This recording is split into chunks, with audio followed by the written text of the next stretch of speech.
Whitehall-1212.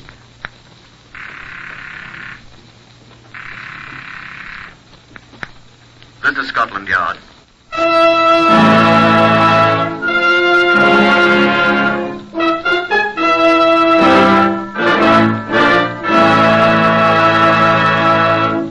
For the first time in history, Scotland Yard opens its official files to bring you the authentic, true stories of some of its most baffling cases. These are the true stories, the plain, unvarnished facts, just as they occurred, reenacted for you by an all-British cast. Only the names of the participants have for obvious reasons been changed. The stories are presented with the full cooperation of Scotland Yard. Research on Whitehall 1212 comes from Percy Hoskins, chief crime reporter of the London Daily Express. The stories for radio are written and directed by Willis Cooper. Chief Superintendent John Davidson will brief you on this case, number 381397. Good afternoon. This Gladstone bag is one of my exhibits in the Black Museum back there. A perfectly ordinary black Gladstone bag, vintage, I should say, of 1920. Now, it doesn't unlock any longer. The lock has been forced. But it can be opened. Now, you can guess for yourself what those stains are. You see, they're both on the lining of the bag and on this tennis racket cover, which has been in the bag since Easter weekend of 1924. And now, if you please, here is Inspector Rafe Sylvester, who I think would tell you how this bag came into our possession here at Scotland Yard's Black Museum. I could supply the answer quite simply and quickly, sir. Yeah, I know that one, old boy. The owner had no further use for it. The owner had no further use for anything, sir, except the services of Pierpoint the hangman. Robert Emmett Dignam worked very hard at being a hail fellow well met. He was a dapper man, a persuasive talker, and thus an excellent salesman, despite the fact that he was only 5 feet 2 inches tall. Dignam's wife, Olivia, who worked as a contomaton operator at a salary of £3 a week, entertained certain suspicions of her husband, due largely to his undeniable attraction for other women, particularly tall women. She herself was an inch shorter than her husband, a scant 5'1" in height. One day when Robert Emmett Dignam had returned home to Kew from a weekend trip, to Manchester, he'd said, on business, Olivia Dignam came across a cloakroom ticket from Waterloo Station in a pocket of the suit he had worn. She asked an old friend of hers, Herbert Chin, for advice. Chin, who had been a detective sergeant of the Metropolitan Police, took the ticket and went to the Waterloo Station cloakroom to see what was what. He was not a particular friend of Robert Emmett Dignam, and then he came to see me at Scotland Yard. I turned in the ticket, and the man handed me a bag, a black Gladstone bag. It was locked. Locked, yes. But I was able to pull the sides apart a bit. So you could see what was in it? Yes. What was? It was empty. Mm-hmm. Except for some pieces of silk, what looked like a tennis racket case and a large knife. Well, that's an odd combination, I agree, but... Well, I'll take my oath. They were all stained with blood.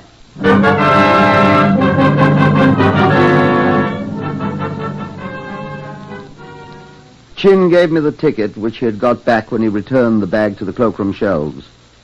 I took it and went to see for myself. I took one of the pieces of silk and sent it to the laboratory to be tested. Back came the report. Human blood. I put 2 detectives on a 24 hours a day watch of the cloakroom. At 9 o'clock the next morning, they brought him in and left him in my office. I asked him his name. Robert Emmett Dignam, Inspector. Named after the great Irish patriot, you know. This your bag, Mr. Dignam? Well, I paid for it. Is it yours? Yes, sir. I left it in... You know what's in it? What I'd love to know is how it came to be here. You left the ticket for it in a pocket of your green suit. Oh. My beloved wife goes through my pockets. She does, sir. At least she did in this instance. She wants a thrashing, doesn't she? I shouldn't let a constable catch you at it. I shan't, thank her. I asked you if you know what's in your bag, sir. Nothing very important. Shall we look? Will you unlock it? These things yours? Well, that's my tennis racket case. Your name is Dignam, you said? Yes. Initials on it are I.J.M. Eh? Not yours, are they?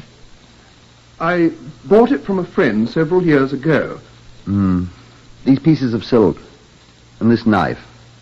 Cook's knife, big one. I must have picked it up at the bungalow. These stains, Mr. Dignam, can you explain them too? Oh. Well, I'm very fond of dogs. Dogs? Yes, I was carrying some dog meat in the bag. Oh, odd place to carry it, I know. I had it all wrapped up in these bits of silk. And that's where the stains came from, old boy. What sort of meat was it? Oh, whatever kind of meat, dog, beef or horse meat, perhaps. Oh, yeah, probably horse meat, I fancy. That blood is from the meat. Of course, I said... It was human blood that caused those stains, Mr. Dignam. I should be glad to hear your explanation of that, sir. Well, all I can say is that it was dog's meat. What kind of dogs do you have, sir? Oh, I haven't got any... I mean... What do you find so amusing, sir? All this is making me sound quite like a murderer, isn't it? Mr. Dignam, I must detain you on suspicion of murder. Look here. And I warn you that anything you say will be taken down in writing and may be used in evidence. If you have anything to say now, I'll be glad to hear it. Well, I'll have to think about that. Mr. Dignam thought. He thought for a long time, sitting in my office, staring out of the window at the rain. 10 minutes went by. I looked at him. I've got to get some things straight in my mind. Take your time, Mr. Dignam, I said. He sighed, asked for a drink of water, drank it thirstily, and returned to his staring out the window. Another 15 minutes went by. Speaking to me, Mr. Dignam, I asked. I suppose you know all about this, don't you? I've no intention of telling you what we know, Mr. Dignam. It's for you to tell us if you want to. You've been warned. What? That anything you say may be used in evidence. Yes. Well, it isn't murder. What are you writing down? What you've just said. Oh. Well, it isn't murder. I've been very foolish, perhaps. Write that down, too. I'll make a statement now. I've got it all straight, what to say. When you are ready, Mr. Dignam. I do not know who this fellow was, this man. I'd gone for a weekend's rest to the bungalow. I've been very exhausted. I worked very hard, you understand, and I felt the need for a rest. Alone, all by myself. To recuperate, to regain my strength. I didn't tell my wife or anyone where I was going. I wanted no interruptions, you understand, either business or domestic. Are you getting all that? Yes. I had come across this place in my travels. A capital place to be alone, I thought at once. To rest, to refresh myself, I thought at once. A genuine deserted cottage on the deserted seashore. I told no one about my plans. I took only just a few articles of clothing. And, of course, the tennis racket. The tennis racket you refer to is the one that was in the case marked with the initials IJM. That's the one. The one I bought from someone several years ago. I went to this place alone and settled down for the evening. About midnight, I was awakened from a sound sleep by a sound. Shall I go slower? Thank you, I'm getting it all right. A man, a tramp by his appearance, I have no clue whatever to his identity, burst into my room. He told me he wanted my money.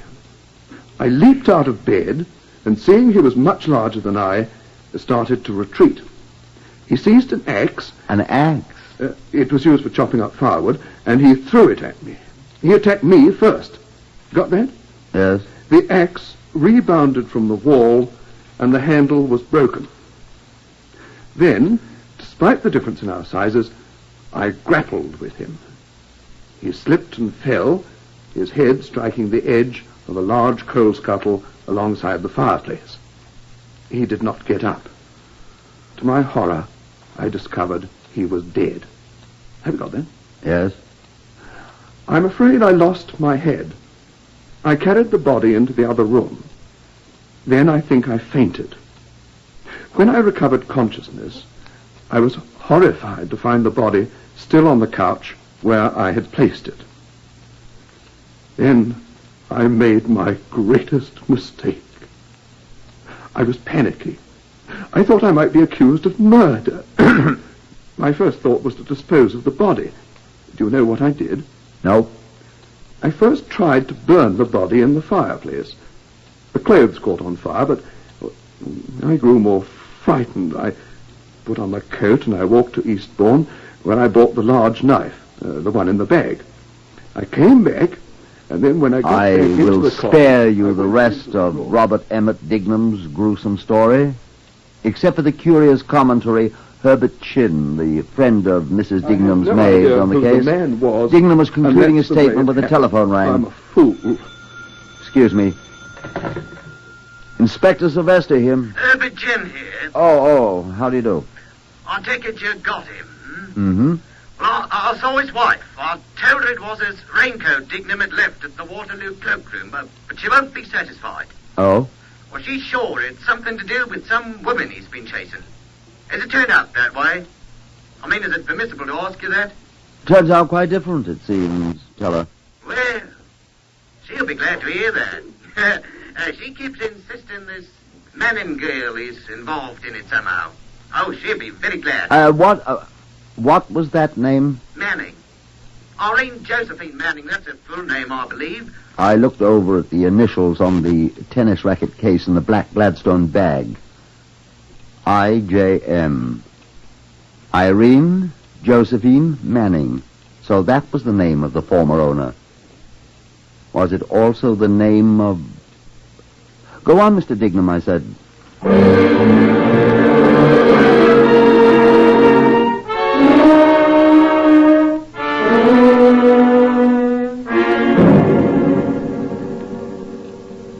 I didn't mention the name of Irene Josephine Manning to Dignam at this time. Rather, I sat and squirmed with impatience while he told me more details of the place where the alleged tramp had been accidentally killed.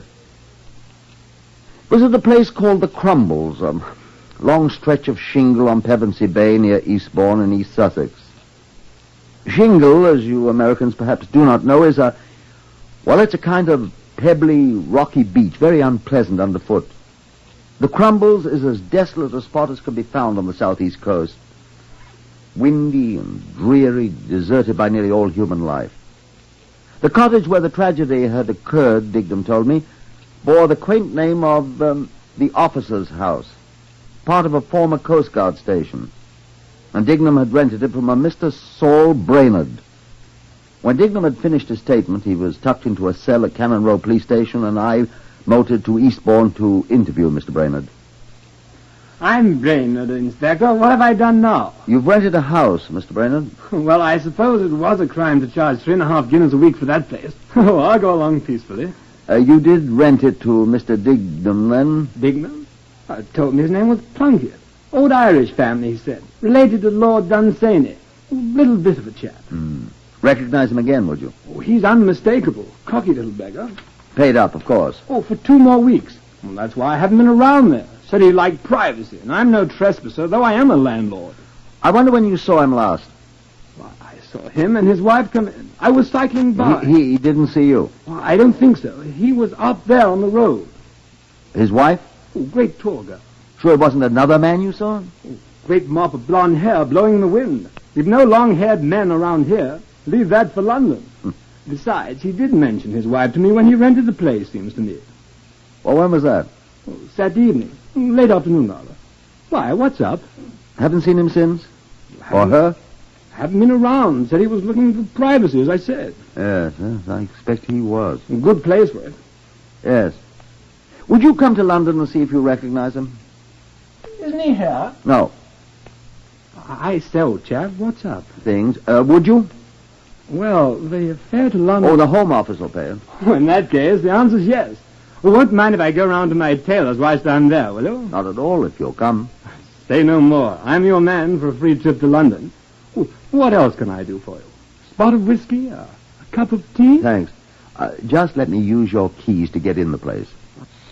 She'll let you in. I doubt she's there.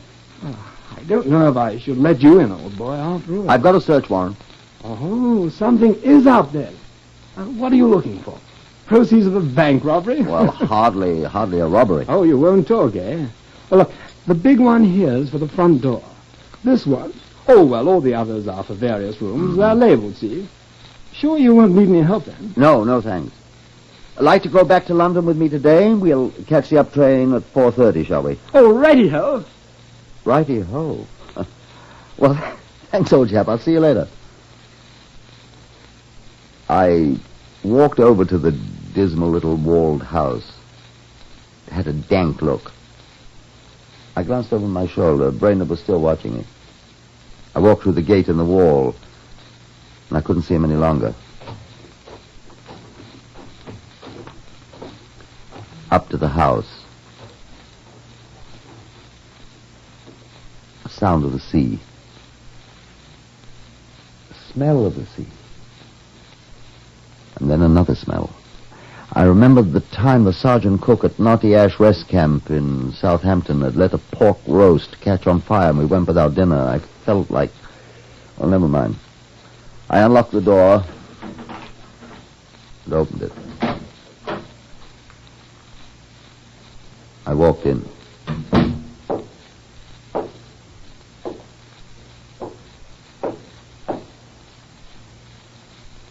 There was the fireplace choked with ashes.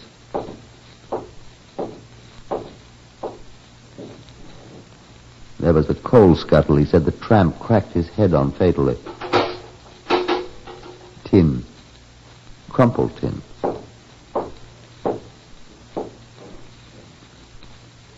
There was the axe. The axe, he said, had been thrown at him. The handle was broken. Exactly the way he said it was. Bloodstains, I thought they were on the floor. What's that? White thread. Looks like a long blonde hair. Huh. Let's keep that. What's in the other rooms?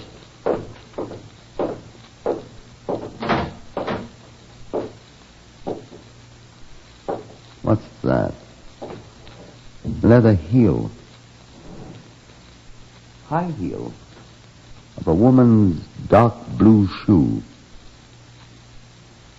What's that? Bloodstains. And here, too. And the tramp died when he struck his head on the coal scuttle out there. Let's review it all again, I thought to myself. The broken axe handle. Check. The crumpled coal scuttle. Might be. I doubt it. The woman's high heel. Maybe. The woman, the wife that Brainerd saw. The knife, he said he bought it in Eastbourne.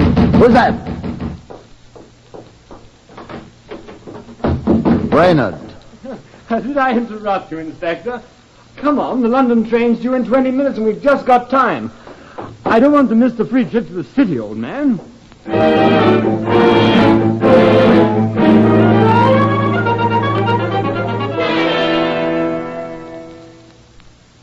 We caught the next train. Just caught it, as a matter of fact, because I had to stop at all the ironmonger shops in Eastbourne to inquire about a cook's knife. I deposited Brainerd at the West End Hotel and went home for a night's sleep. 7 o'clock the next morning. I called Alfred Ormerod, the Home Office pathologist at home. He was annoyed. It's better be important, Sylvester. I've got lather all over my face. Well, take my word for it, Alfred. But take your word for what, man? It's important. Well, go ahead. My face itches. Can you tell the difference between a man's body and a woman's? Are you daft? When they've been destroyed by fire? I repeat my question. Have you taken leave of your senses, Sylvester? What's the answer? No. Now, look, my face feels... Will you come to the office at the yard at once, please? I'll be there at 9:30. Not a second earlier. But look... I suggest that you go shave yourself, Inspector. I'll see you at 9:30. Good morning. Well, that's that. Oh.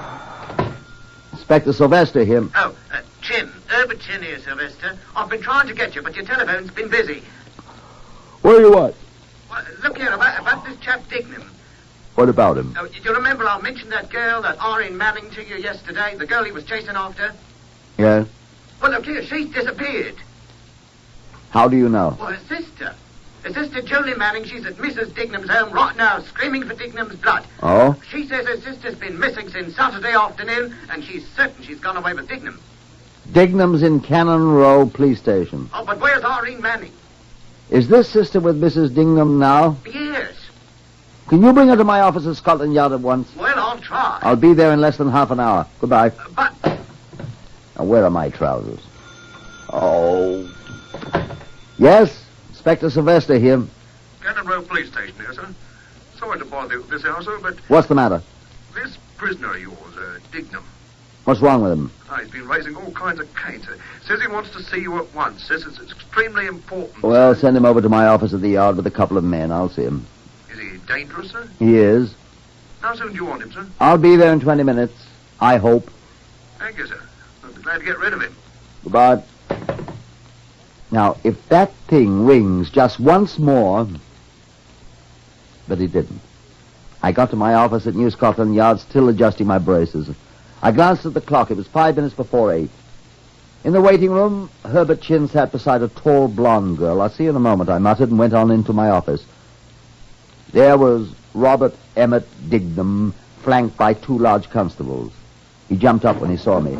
There you are at last. Well? Look here, I didn't murder anyone. So you said, Mr. Dignam. I mean, this tramp who attacked me with the axe fell and smashed his own head. That's all that happened. And, you disposed of the body, you said? Well, I was confused. I was frightened. I didn't know what I was doing. I'm sorry. Well, you can't keep me in jail for that, you know. I'm afraid I can't do anything for you, Mr. Dignam. That's a matter for the magistrate. I'll get a writ of habeas corpus. Do you have anything to add to your statement of yesterday, Mr. Dignam? I told you everything. I've nothing to add. Well, when you have, I'll be glad to take it down in writing. Until then, I'm sorry. Listen to me, you. Now listen, I tell take you... the little man away, I Constable, won't go to please. jail. You're not going to hang me. You're not like that. Herbert Chin came in with the tall blonde girl whom he introduced. This is Miss Jolie Manning, Inspector. Sit down, Miss Manning. My sister's gone. Do you have any idea where she is, Miss Manning? Yes. That man Dignam murdered her. What makes you think that? Well, I really lent him money, and I know what he did with it. She thought he was speculating with it to make some more money for both of them. And he lost it on the races. How do you know that, Miss Manning? Irene was the one that found it out. I know all about it. He promised to desert his wife and marry her. And he told her they'd go to South America when she accused him of spending every penny she'd saved. Well, that doesn't argue that he murdered her, Miss Manning. Then where is she? Tell me where she is if he didn't kill her. Now, Jolie, please. You keep quiet. I know where she went with him last Saturday. He told her to come to Eastbourne with him. Eastbourne? Yes. He told her he'd give her the money there at his cottage. And, well, she told me about it. I told her she was a fool, but she wouldn't go. And he's murdered her. I tell you, he's robbed her of every penny she owned. And when she wasn't any more use to him, he took her away and murdered her. He murdered her. She told him she'd have him arrested and put in prison for the rest of his life for stealing her money, and he killed her. Oh, poor Irene.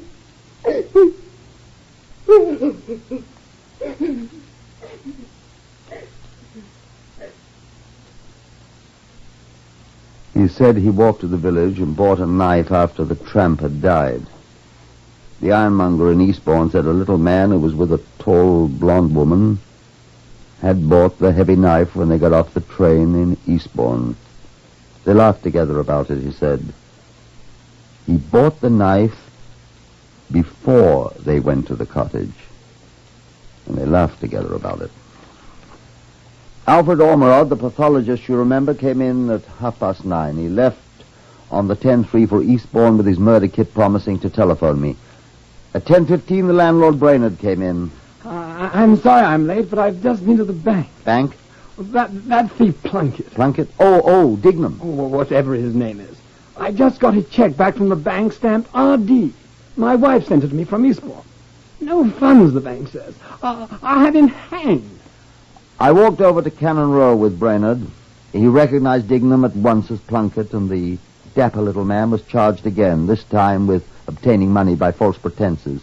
He again pleaded with me. Even if the man died, even if I did dispose of the body, Inspector, they can't do anything to me for murder.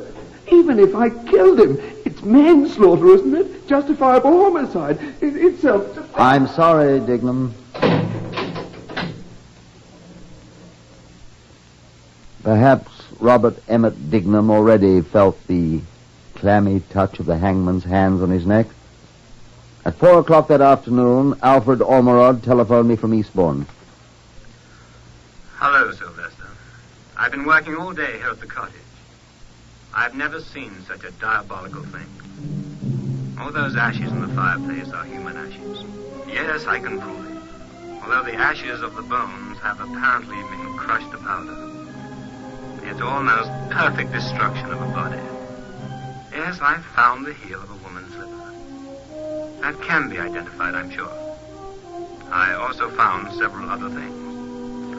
Traces of ashes have been carried out of the house. 2 small pins. Hair clips, I think you call them, near the door. He was going to throw the ashes into the sea. Yes, I found it, too. It was snagged under a rock at the water's edge. Yes. 2 or 3 blonde hairs still adhered to it. I'm sure you can identify it by the teeth. A young woman, yes. And the marks on the back of on the back, just above the point where the neck joins it. Yes. It was crushed. No, it couldn't have been caused by a fall against the coal scuttle. The scuttle's too flimsy. Besides, the wounds don't fit any part of the coal scuttle. They do fit the blade of the axe, though. Right. I'm afraid you're hanged.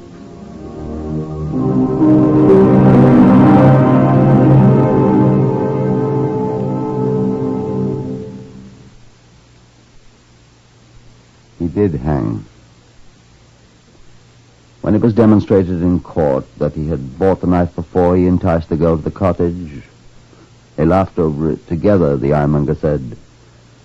When they fitted the axe into the wounds on what Alfred Ormerod proved was a young, blonde-haired girl's skull, when the whole sorry tale was told about his relations with Irene Manning and his fleecing of her money, then the jury said, guilty. And dapper little Robert Emmett Dignam was hanged.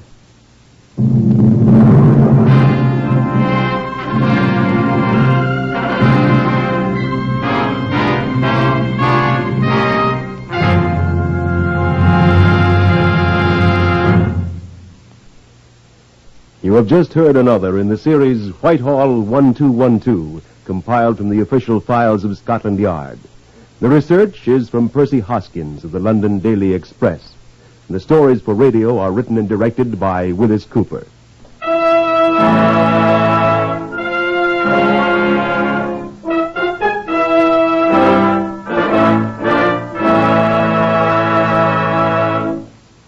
3 chimes mean good times on NBC.